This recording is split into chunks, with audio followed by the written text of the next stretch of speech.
What's up, Ranger Nation? It's your boy JB, and I'm here this morning with the review for Power Rangers Beast Morphers. This is episode number 13. So, you guys, we're getting through the episodes. Oh, God, I know the Halloween episode is coming up soon because we're in October, so that Halloween episode is right around the corner. But nonetheless, we are definitely, breezing through the rest of this season, which is I'm enjoying it. I'm enjoying it. It's really good. I will say that much that I am enjoying it. But we got about 7 more episodes left, not including the two holiday episodes, which I don't know for a fact if I'm going to review the Halloween episode or the Christmas episode. It really depends on if they're not significant, if they're not just filler episodes, then I'll do it. But if they're filler episodes, you can kind of I can guarantee you that I won't review them if they're not anything dealing with the story, dealing with and the Christmas episode. I'm pretty positive I won't do because I get that they have to market to kids, but can they go and do like what Mighty Morphin used to do back in the day? Like Mighty Morphin didn't do a Christmas episode every year. I mean, they did Alpha's Magical Christmas. They had I'm Dreaming of a White Ranger, and then that was it. And then they did have those Halloween episodes, but those Halloween episodes back in the day were fun.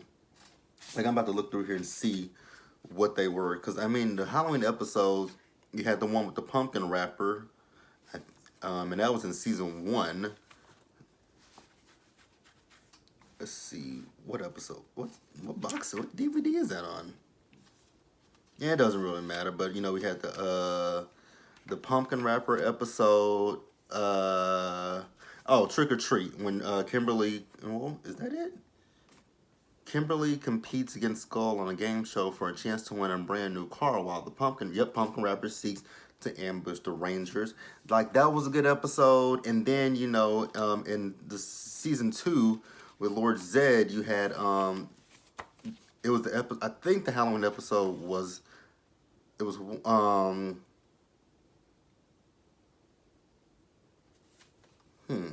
one was it? Because I think it was the one that dealt with Tommy. When Tommy fought all those old monsters. And I'm trying to remember, that was with Rocky then, when they came into this picture. What is it?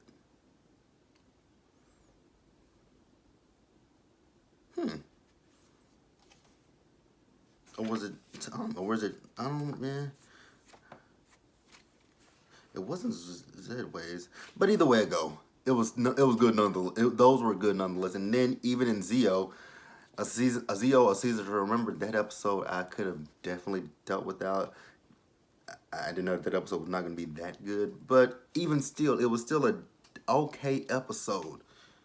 But you guys, without further ado, let's go ahead and just jump into the review of this week's episode, which was titled Tuba Triumph. So let's go ahead and just jump into it.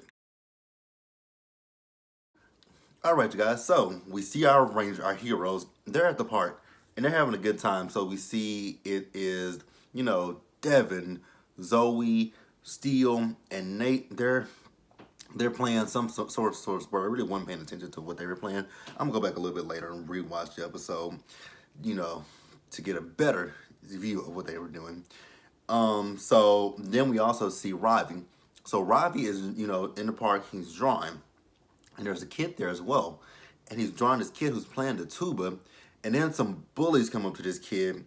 And, they tease him about playing the tuba. And I'm like, oh, so that's what we're doing? We teasing kids about playing the tuba these days? I don't hate social media. But I hate that, I hate that, bullying has gotten a lot different from when I was in school. Bullying and when I was in school was a lot different than what it is today. Because, kids say some of the meanest things to other kids. When I was in school, it wasn't really bullying per se. I mean, people did get bullied. But when I was in school, it was like, it was your mama jokes. It was, your mama jokes. Oh, you fat, just, what we called ranking, taking a dig. It was that kind of stuff. It wasn't this malicious stuff that kids do these days. So then the bullies, they take a soda and they pour it down his tuba. I'm like, oh my god! Like, do y'all not know how much a musical instrument costs? Like, that is a lot of money. That alone just set me off because I used to play the alto saxophone when I was in middle school. In middle school, I played the alto sax, and then when I got to high school, I still played it. Then I switched over to the clarinet. Like, I'm like, I wish somebody would have done that to me in school. Just poured something down my musical instrument. I would have been pissed off. Like, are you serious? But and then I was thinking to myself, I'm like, and then he threw it away, and I'm like, wow, why did he throw it away? Like, that didn't make a lot of sense. And I'm gonna tell you guys why it didn't make a lot of sense to me.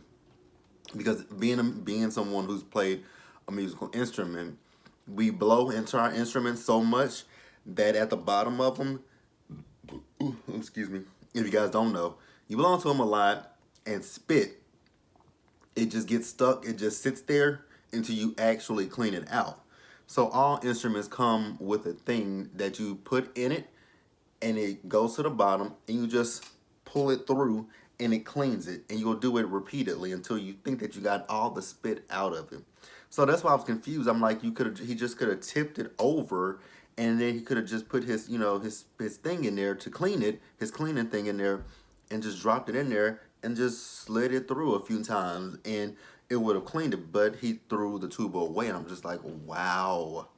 And I really did feel bad for him because I'm like, even when like I said, I was in band from middle school into my senior year of high school. And that's really how people in my school knew me because they were like, oh, my first name is Gerald. So they were like, when people say Gerald, they were like, oh, Gerald, yeah, I know him. He's in band. Because everybody knew me because I was in band. And, I just really did feel bad for him. I didn't get teased about that. Like, everybody loved, my high school band. You know, we were up, like, in most schools, the band geeks are the less popular crowd. But in my school, and it's because I went to a predominantly African American school. I mean, we have a splat. We were mixed. It's mostly African American. We have some Hispanic Americans, and then you have some Caucasians. Not a lot, but you have some. So at my school, we were right up there with the cheerleaders. Our step team, our what we call our brigadettes. The girls who come out on the field with the band and dance. So we were all neck and neck. So it wasn't like a popular clique. Like, we all were friends. We all knew each other. Even the football players. We all knew the football players. We were friends with them. So I know you see in movies, but that's not how it was for me in high school. So I just really did feel bad that the kid was bullied because he was playing tuba. Like, the tuba is cool. I mean, that takes a lot of that. Now, the tuba takes a lot of air, whereas the saxophone and the clarinet, they take a lot of air as well. But you really gotta blow the tuba, like, like, you really have to blow with the tuba. So I commend, and I have a lot of friends that play tuba, and I commend them because I could never do it at all. So then Ravi does have a conversation with him. And Ravi tells his name is Joey. He tells him he'll teach him karate. So then, like I said, Joey threw his tuba in a trash can. So then Roxy materializes, and she turns it into a Robotron, and his name is Tubatron. And then she gives him that little data chip that Scrozzle wants to get each of the Rangers special abilities. She puts it on him, and the only one that they have left that they need is Devin's. They got Ravi's and they have Zoe's. They just need Devin's at this point. So then, Roxy and Robotron, not Robotron, why did I say Robotron? Tubatron. They fight with the Rangers for a little bit, and then they get beat and they retreat. Now that is my problem with. I love Roxy, and shout out to Liana Ramirez. She's a phenomenal actress with this role. Like, she does so well with this role. When I look at Liana Ramirez playing Roxy, I get like some Tanaya 7 vibe from her. I get Tanaya 7, and I get a little bit of Trakina, and I get a little bit of Astronomer. So, shout out to her for that one. Like, she's doing the thing. So yeah, then they go back to the cyber dimension.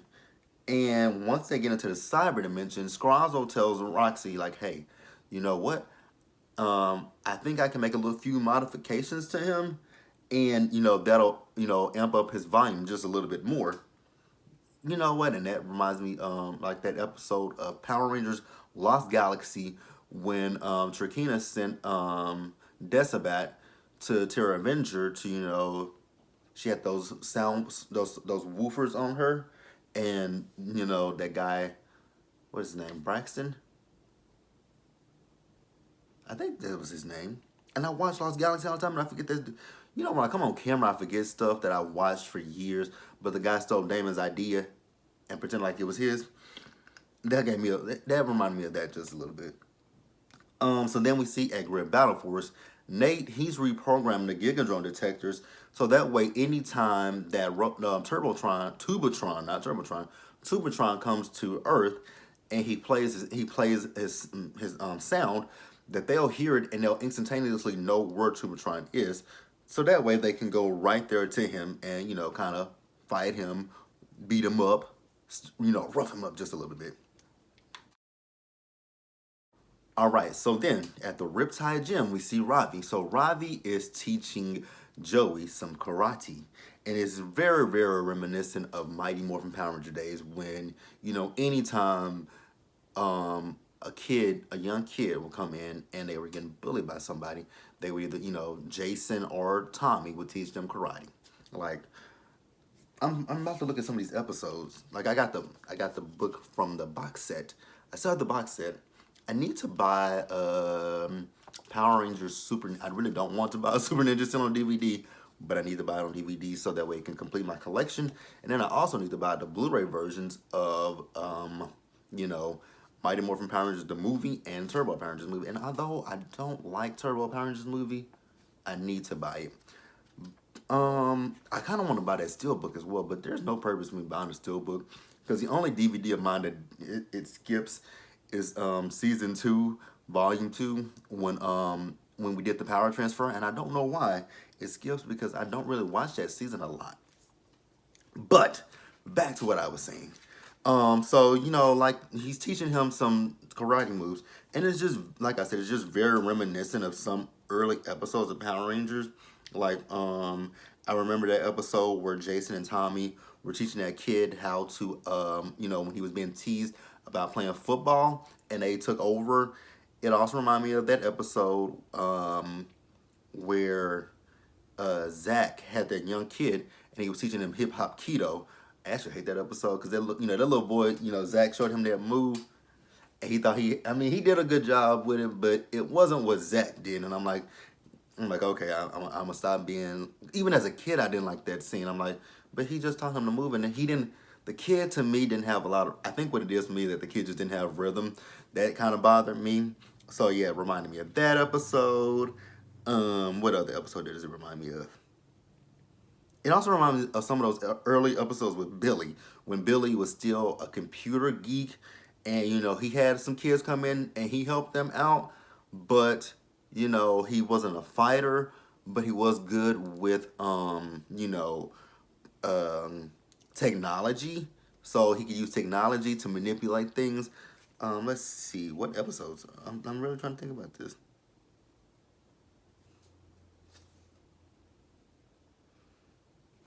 Yeah, it doesn't really matter to be quite honest with you, but oh yeah, like something fishy. Um,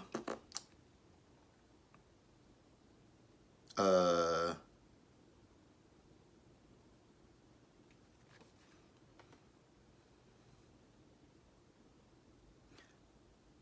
Two heads are better than one was a women's self-defense class. I forgot about that. I forgot all about that.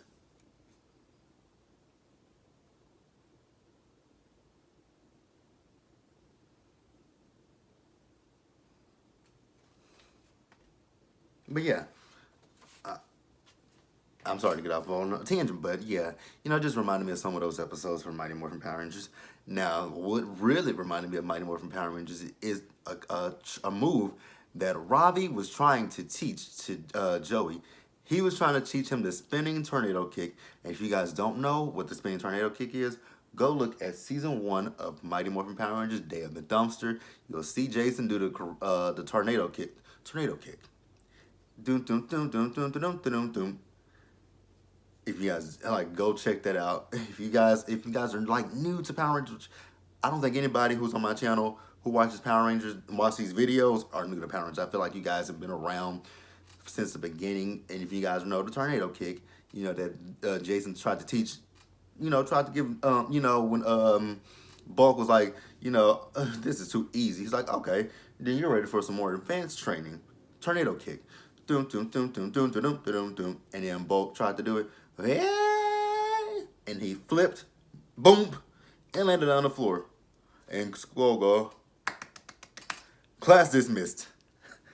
Oh man, I just, that was my childhood. Like, oh my God, man, I love me some Mighty Morphin Power Rangers, man. I love all Power Rangers, but, Mighty Morphin is beginning for me. It's not my favorite, you guys. If you guys want to know what my favorite is, there is a video, and it's in a playlist with my Power Rangers of all my favorite, Ranger seasons. But, like I said, it's near and dear to my heart because I started watching it when I was a kid, and I have not stopped watching Power Rangers over this 26-year period. Not once have I missed a season. Even if I don't necessarily 100% enjoy the season, I have not missed a season. So let's get back to the show. Where were we at? So he was teaching, Ravi was teaching him the tornado kick, but he wasn't getting it. So then, they take a quick break. And then, Ravi asked Joey, like, what makes him happy? And Joey says it was his tuba. But now he's, kind of regretting the fact that he threw his tuba away. And, he thinks he shouldn't have done that. And then Ravi just gave him some helpful, I love what Ravi told him. What did he tell him in that? Okay, so it's not, he was just trying to, encourage him. But we're going to get into what Ravi said in just a little bit.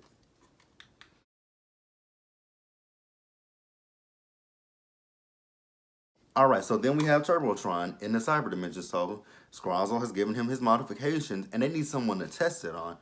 And in walks Blaze, and the Blaze is like, no, no, no, no, no, don't try it on me. They were like, but it won't hurt a lot.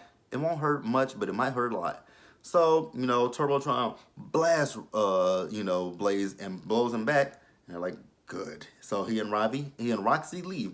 So then in Grid Battle Force, we see that Ravi, he is polishing his grandfather's tuba. Oh, that's what he told him.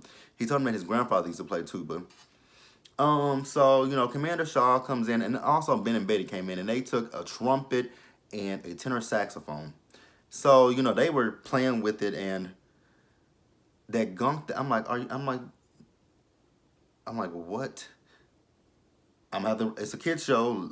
Leave. Sometimes when it comes to the show, I have to leave my adult mind out of it because I'm like, there's no way that you guys could really put all of that into a trumpet or a saxophone. But adult mind, go away. So Commander Shaw comes in, and she's questioning him. She's like, I know you're not doing that. She says, is that my dad's tuba? He says, yeah, this is Grandpa's tuba. And she says, well, I know you're not going to do it. I know you're not about to try to play it, are you? He says, no. He says, this is for a friend. And she says, good. She's like, because, what did she say? They can't afford any silly distractions. And I was like, wow. So Commander Shaw is considering, playing a musical instrument, anything that gives these people enjoyment. She considers that a silly distraction. Like, I was kind of taken aback by that because I get it. They are there to save the world, but, it's kind of like in Power Rangers not Samurai, when what did they call him? When Sensei, is that what they called him? You guys, I have not watched Samurai in so long, so I don't remember what they called. Mentor G. That's what they called him. When Mentor G told them to take a day off, even in who else told her? I think Zordon told the Rangers at one point, take a day off. No. Who else? What other season? Yeah, I think Zordon told the Rangers to take a day off. I know Lightspeed Rescue told Captain Mitchell told the Rangers to take a day off, but they didn't get to take a day off. But I think they're saving the world. They have to have some kind of a release. Like, I'm pretty sure that can be mind-boggling that the fate of the world rests on their shoulders. So she said silly distraction. I think they need some kind of distraction, not to distract them enough to not want, to save the world, but distract them enough to not have that, have that burden all on their shoulders. So, uh, I mean, I get what Commander Shaw was saying, but I don't at the same time. So yeah, I mean, if you guys understand where I'm coming from, please let me know in the comment section below. So then we see Ravi and Joey. So they're still training, and then they take a break. So then, Joey sees some of Ravi's drawings. He sees him, and most of his drawings are of him and Roxy. He's like, "Oh, this is good." And he's like, "Well, I'm not at the point where I'm ready for people to see my work." And he said, and then he calls it a great distraction.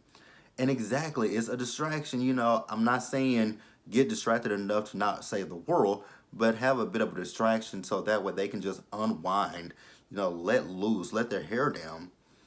And then Robbie presents Joey with his grandfather's tuba, and Robbie tells him basically he needs to stand up for himself and what he believes in, and not 100% worry about what other people say about what he does, for his own personal enjoyment. And I'm like, that is a good message, not even just for Joey, just for kids or anybody, kids, adults, anyone in general. Don't worry about what other people say or think about you. Do what makes you happy, and also stand up for yourself and stand up for what is right. I definitely 100% love that message. As I love that message. So then we see Joey. He's in the park and he's playing his tuba. So at Grid Battle Force, you guys remember, Nate, he made some modifications to the Gigadrone detector, and it actually detected him playing his instrument. So they go to where Joey is, and he's like, "Oh, it's just Joey playing his instrument." And then Tubatron, boom, blows him away. So they morph. They fight with Roxy and Tubatron. So then, when they are fighting with him, Devin uses his cheetah abilities, and the chip got it. Now, they did blast, Tubatron turned his back to them, and pow, they blasted it, and it fell off. So Roxy grabs it, and she leaves to go to the cyber dimension. She hands it to Skrull, and Skrull's like, "This has been blasted. I can't use this, so you're gonna have to try it again." I'm like, ooh. Skrull was not happy. I love Skrull. Skrull is my guy. So let's just keep moving, you guys. All right, and then we see Skrull. So Skrull sends the Gigadrone to Earth, and then we see Nate and Steel. They're with Joey. So Nate wants to record, Joey's tuba, his instrument. So then we see the other Rangers. They are fighting with Tubatron, and they defeat Tubatron, and then they get in the Zords. They go to where the Gigazord is, the Gigadrone is. They battle with the Gigadrone, and Nate has the sound of the tuba. I think it was in Robbie's Zord, so they used it much like what they did with when Joey saved them earlier in the episode. So they used that, and then they end up defeating the Gigadrone. So then we see, lastly, Joey. He's telling, the Rangers about Nate and Steel. And then we see Ben and Betty come into the Riptide Gym. So the little bully that was bullying Joey, he comes in and he wants to bully Ben and Betty. And I'm sitting there thinking to myself, like, so this is a kid, and he's bullying two, I'm going to assume that they're teenagers, like about 17 or 18 years old. And this kid looks like he's no more than 11 or 12, but he wants to bully Ben and Betty. I would have looked at him like, who are you talking to? Because you're not talking to me. But, Joey steps in and he defends Ben and Betty, and he does his tornado kick, and he kicks the kid's hat off, and that was pretty much it. And then he goes up to Ravi. He has a gift for Ravi, and it is a framed picture. It's his framed artwork of him and Roxy. And basically, Joey tells Ravi the same thing that he told him earlier. To stand up for himself and what he believes in, and don't worry about what others think. And you guys, that was the episode. It was a great episode to me. I did enjoy the episode because I love the message behind the episode. So overall, I think I would give this episode a I'm gonna say a 9 out of 10 because there was some room for improvement. But overall, it was an amazing episode, you guys. So let me know what you guys think about the episode. Be sure to like the video, leave your comments, subscribe to the channel, hit the bell notification button, and also share the video. And I will see you guys later.